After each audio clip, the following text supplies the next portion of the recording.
Here we go in 3, 2, 1. Mark Byington adds a sharpshooter from Clemson, Alex Hemenway. It's going to be fun.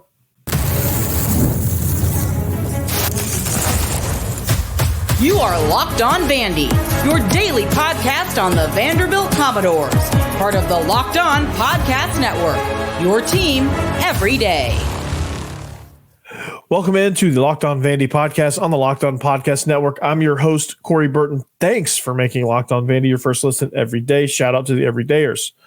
We're free and available wherever you get your podcasts and on YouTube as a part of the Locked On Podcast Network, your team every day. Game off. We got to talk more about Monopoly Go. This fast-paced game lets you team up with friends for tournaments to unlock awesome prizes like unique stickers for trading, cool playing pieces, and hilarious emojis for taunting your friends. So download Monopoly Go now, free on the Google Play or App Store. Game on.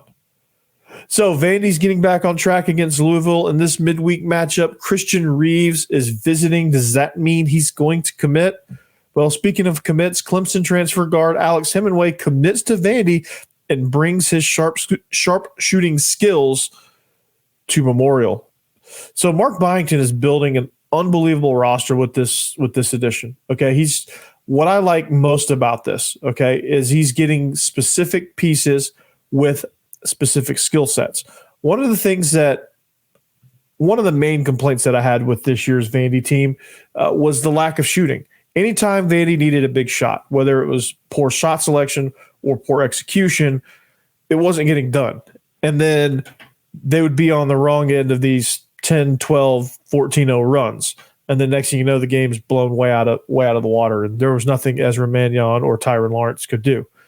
And that's because the other team would have a shooter, get the thing going, and then Vandy would start pressing a little bit. So what I really like about this move is that Alex Hemenway comes in shooting for the season. Now, he didn't, between injuries and the way Clemson's roster was constructed, he didn't play as much as he'd like to, but this is not a piece that that's gonna walk in and you're gonna say, okay, he's gonna be an immediate starter and he's gonna play this role, that role, this role. No, he's coming off the bench and he's playing a specific role. He's coming in to knock down big shots, get the momentum, and then get out of the way and let them keep running. So that is his role. That is his specific thing. And sharpshooting is what Vandy desperately needs. They've got physical forwards. They've got a center on the way, which we'll talk about later. I think he's going to commit. I feel like he's going to commit. And they got a bunch of guards that do a bunch of different things. Like Tyler Nichols, a good wing guy. He can shoot. He can also put the ball on the floor and drive. He's a little bit taller, a little bit longer of a wing guy.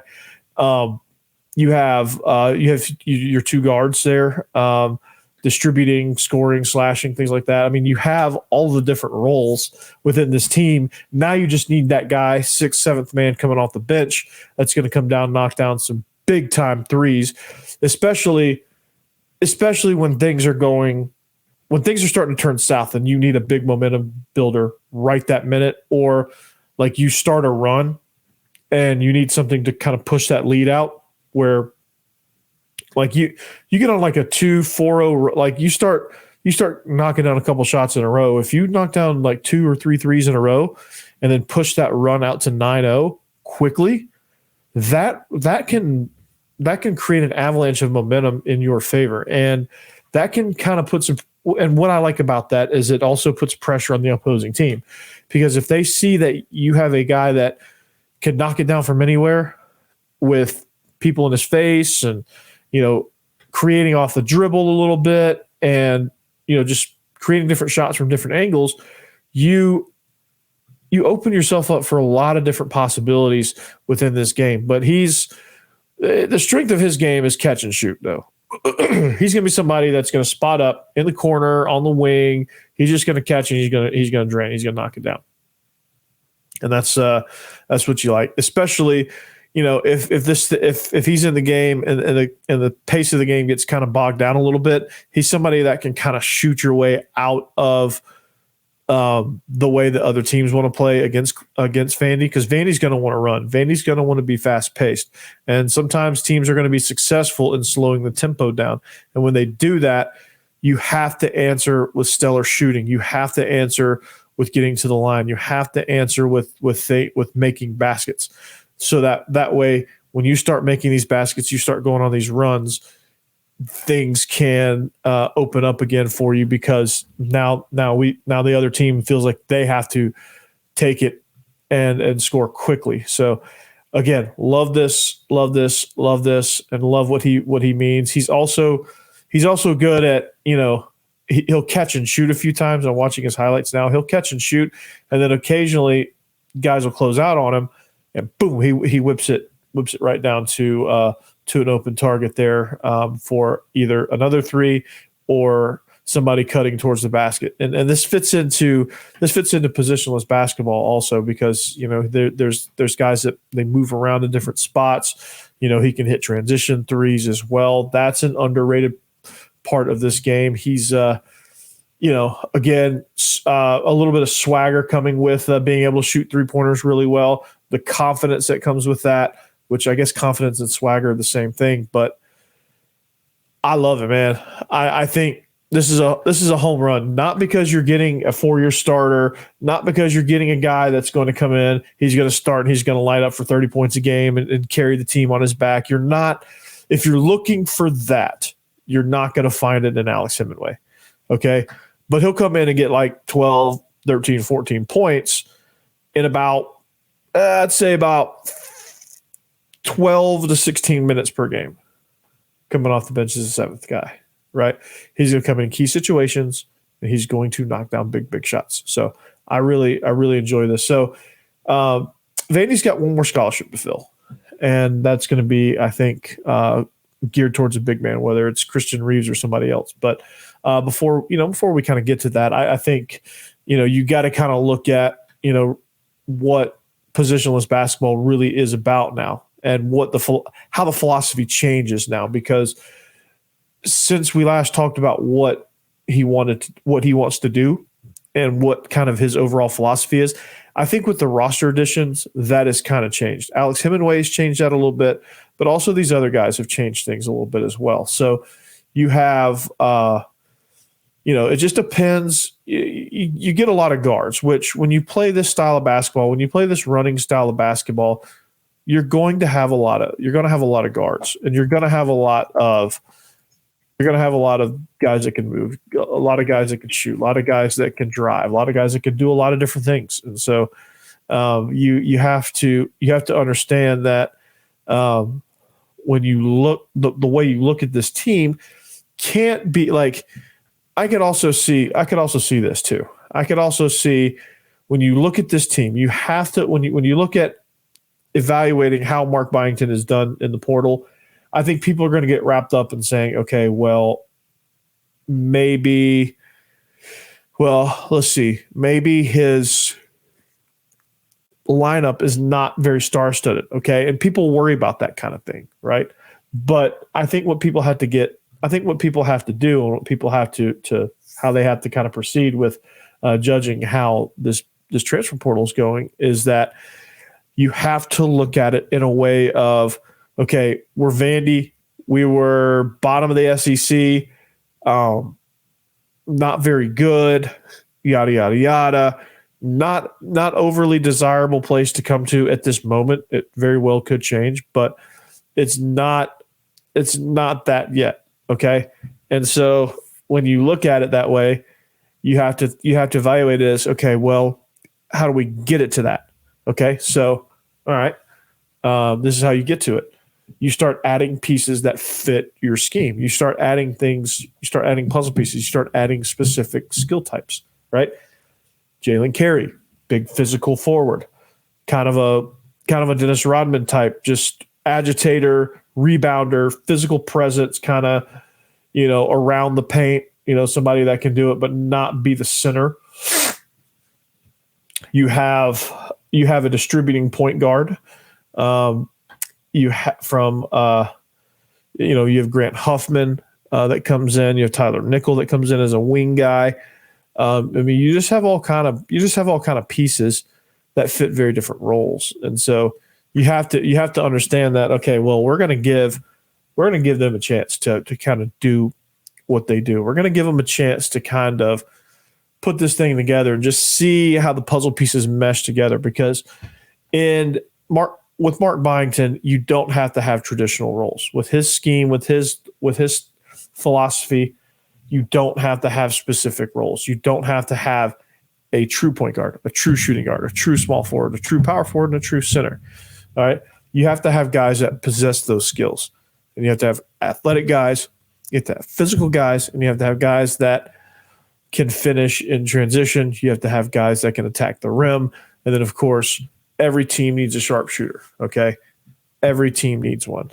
And that's what Hemingway brings. That's what Alex Hemenway brings to this bunch. So very good addition there. 6-year grad transfer from Clemson, making his mark on this team as a 6th, 7th man, coming off the bench, providing a spark from three-point land. And we'll continue to see this thing develop. Got another piece on the way. Big piece, 7'1" piece to be exact, was actually visiting Vandy today. And we'll talk about it and talk about how I think he's going to commit. And so stay tuned for that. We'll talk about it next.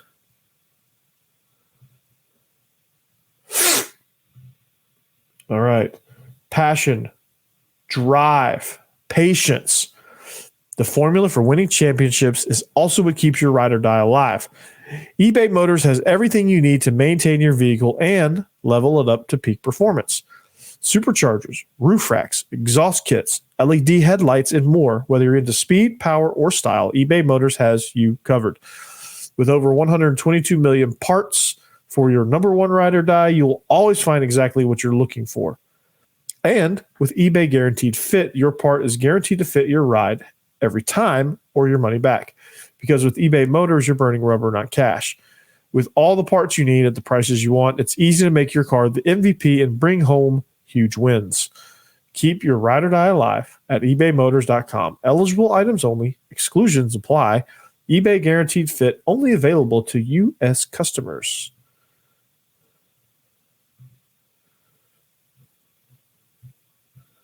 All right, welcome back.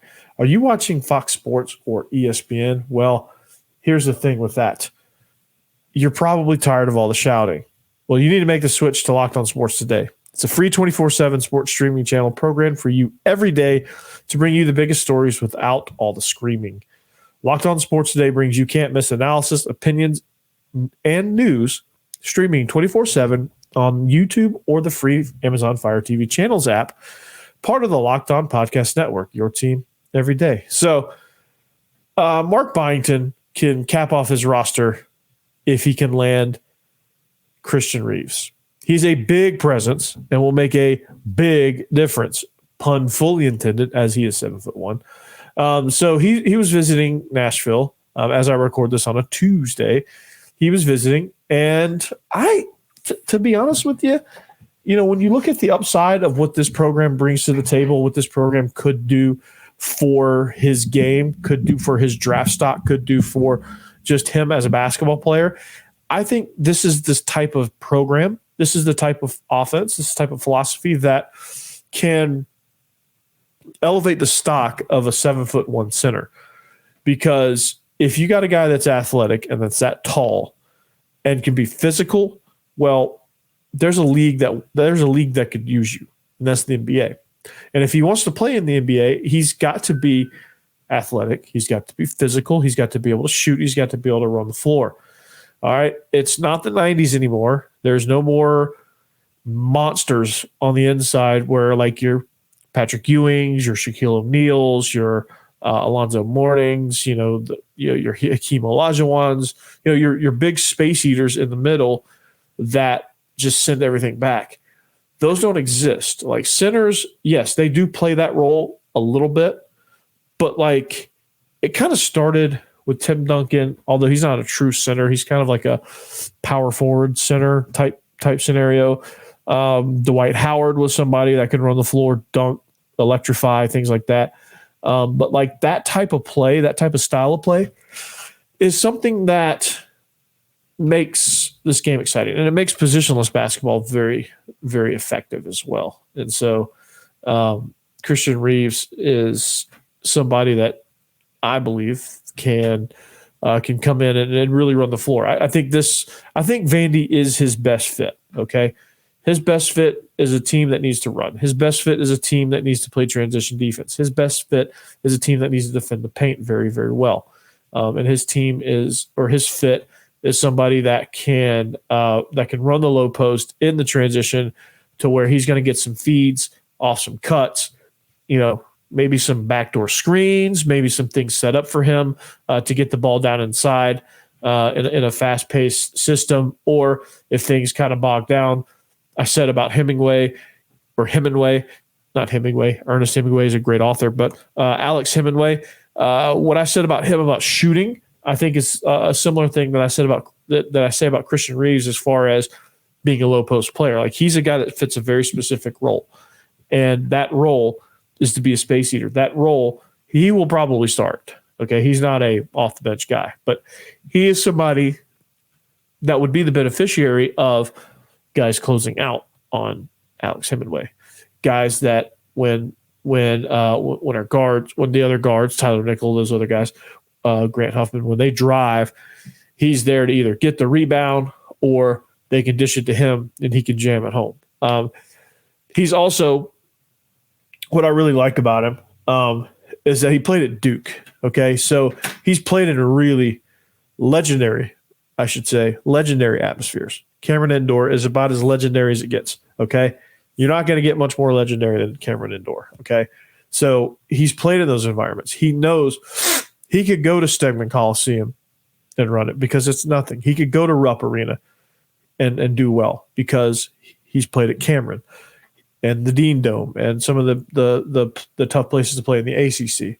But he's coming to an overall better league, but he's played in some of those environments before, and he won't be afraid of those. He'll welcome those. It'll be good for him, and it'll be good for this team because they can rely on him. He can provide a spark. Some of those dunks that you see from these 7'1" guys where it looks like they're about to rip the goal out of the ground, those are electrifying, dude. And those can go a long way in bringing the crowd jacked up into the game, because at Memorial, that's one of the biggest things you need to do. All right. There was a great quote from the movie Gladiator. Okay. I never thought I'd ever use this quote, but here I am. I'm about to quote Gladiator. Okay. Now, the scene from Gladiator is when Maximus is going to Rome, and his handler says, "Hey, win the crowd, you win Rome, you win your freedom." Okay. Well, this is obviously not Roman gladiators fighting for their freedom because they're prisoners of war or slaves. This is somebody that this is a situation to where if you win the crowd, the atmosphere is amped up and it gives you a better chance to win. So win the crowd, Memorial will be back, and you'll see a very, very, very loud uptick in home attendance. You'll see the crowd will come back to Memorial. They'll have something to root for. They'll be there, energetic and ready to make a difference. Because when Memorial is rocking, it's a difference maker because it's very vertical. The noise swirls in there. The students can get pretty crazy. They can affect the game. And the best way to get them involved is to give them a product that they can get involved with. Hemenway brings the threes. Threes get everybody excited, as well as people dunking on people. And that's what Reeves can bring. So I think he's going to commit. Okay. I think he's going to, and as you're listening to this, he may be committing. Okay. But I believe that he's going to commit. He's going to be that last spot. He's going to be the missing big man piece. He's going to be the guy that Mark Byington says, "Hey, you are my big man, okay? You're the guy that's going to get it done for us. You're the guy that's going to patrol the paint, okay? You are the guy that in 2 years is going to get your name called in the NBA because you're 7'1", you run the floor, and you become a dominant player." And that's what the NBA is looking for. That's what Vandy is looking for. That's what needs to happen to get the crowd back into Memorial. And if you get the crowd back into Memorial, you start winning some games that you shouldn't. When you start winning some games that you shouldn't, Then you start getting some confidence. And then you blow out the teams that you should blow out. You win the games that you should win. And then you start winning some more games that you shouldn't, like going to Rupp Arena and beating Kentucky. Okay? Now, as much as I said about getting the crowd into it, a road team dunking on somebody or a road team hitting like 3 threes in a row, that will quiet a stadium. That will quiet an arena down. Okay? That will make a difference. And so that's something that I think could be a benefit of Christian Reeves committing to Vanderbilt. And I think he will, because he's the center that we need. He's the big man that we need. And he knows that. He knows that he can do it on the biggest stage in the Southeastern Conference, and he knows that he can play, and he knows he can showcase it. So why not showcase it, right? Why not? But he's going to commit. Anyway, Vandyboys getting back on track. A little dicey in the ninth inning, but again, they're getting back on track. We'll talk about that next.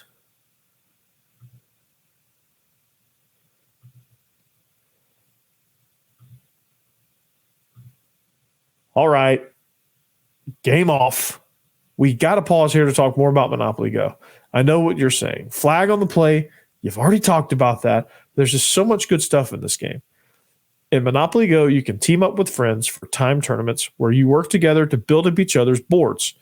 The more you win together, the more awesome prizes you unlock. There's so much to get. You get unique stickers. You can trade with friends to complete albums for big prizes. You get cool new playing pieces to travel the boards with. And you get hilarious emojis for taunting friends when you smash their buildings or heist their vaults. Plus, Monopoly Go feels new and exciting every day with constantly changing tournaments and challenges. A ton includes unique mini games like digging for treasure or a robot Pachinko machine. And there's always new timed events that help you win big, like massive multipliers for everything you win or rent frenzies. There's always something fun to discover in Monopoly Go. So get off the bench and go download it now, free on Google Play or the App Store. Game on.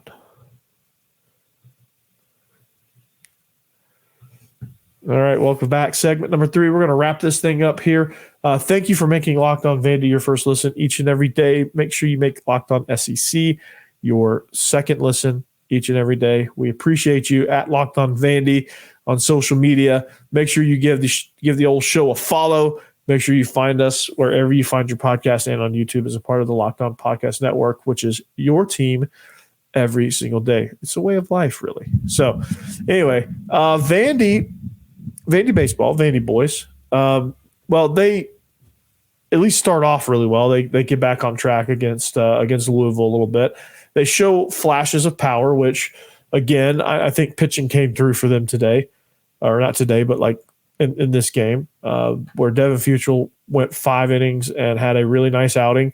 He's still bouncing back from injury. But Jonathan Vastine, he leads off with a homer. You get a little bit of power, and then things kind of just quiet down.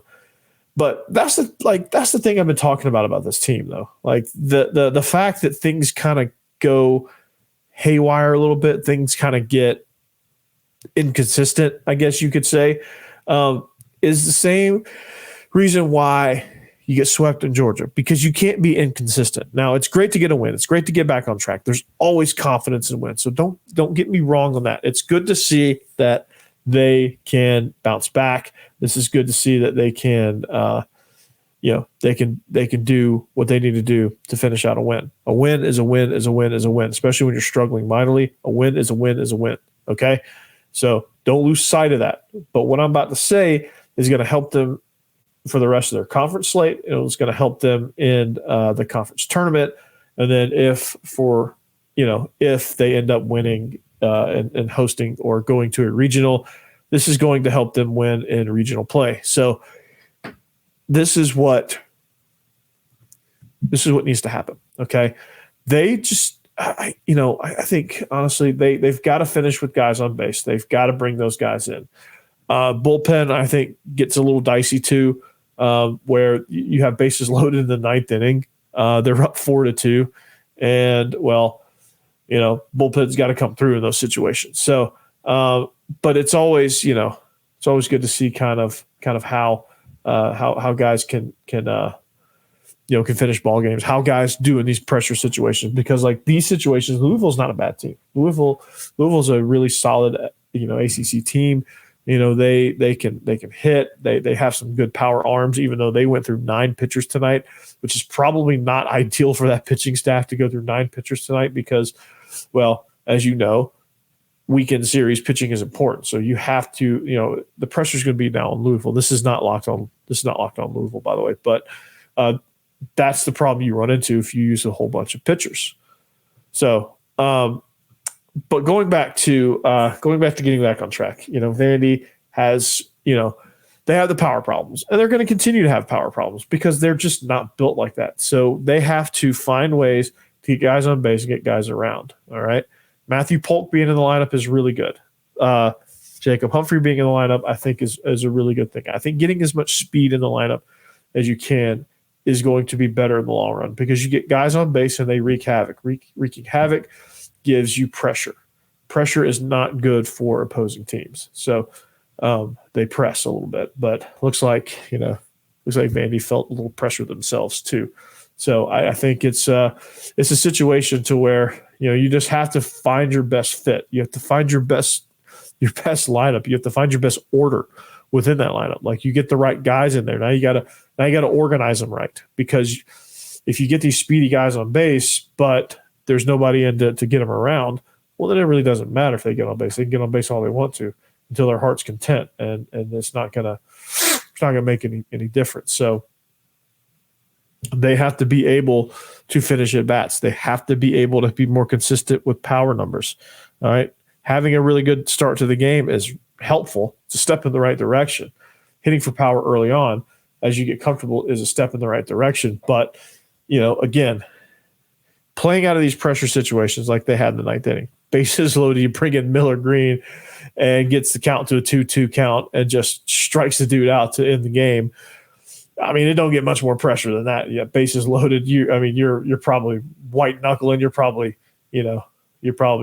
gripping your seat like, oh crap, they're about to get back in this ball game, and then you come in and slam the door. But the lesson to be learned here is continue to find the right mix of your lineup. Continue to find guys that can hit for power, get on base, wreak havoc on the base paths. You need guys that can steal. You need guys that can run. You need guys that can do a lot of different things, because if you do, then you're going to be in good shape.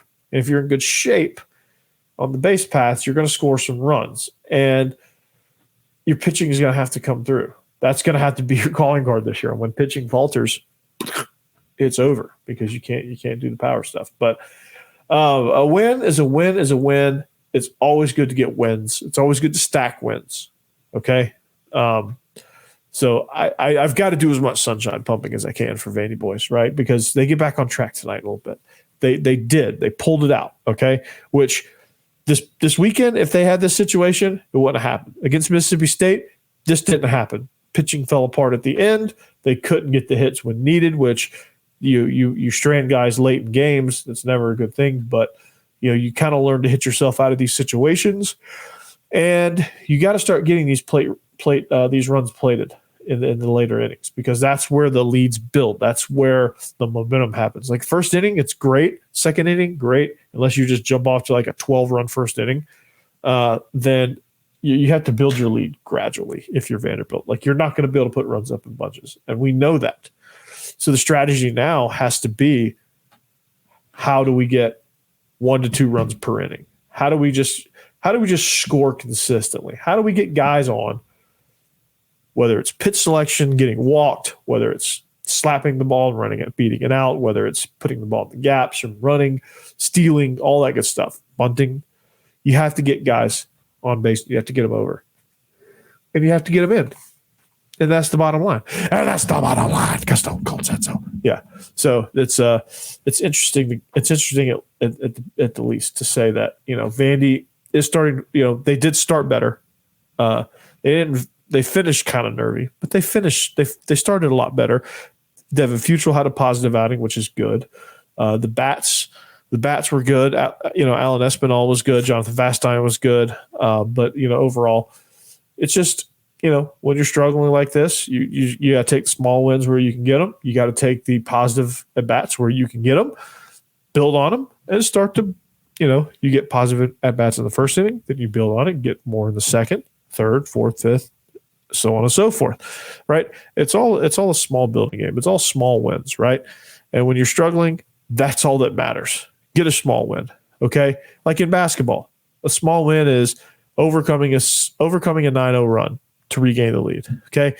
In football, it's getting a massive turnover. It's getting a turnover when things are unraveling. So anyway, but that's going to do it for us here today on this basketball baseball edition of the Locked On Vandy podcast on the Locked On Podcast Network. Thank you for listening. Find us on social media at Locked On Vandy. Find us anywhere you get your podcast and on YouTube as a part of the Locked On Podcast Network, your team every day. We thank you for listening. We'll see you back here tomorrow, and we'll work towards finishing the week, and we're getting to the summer.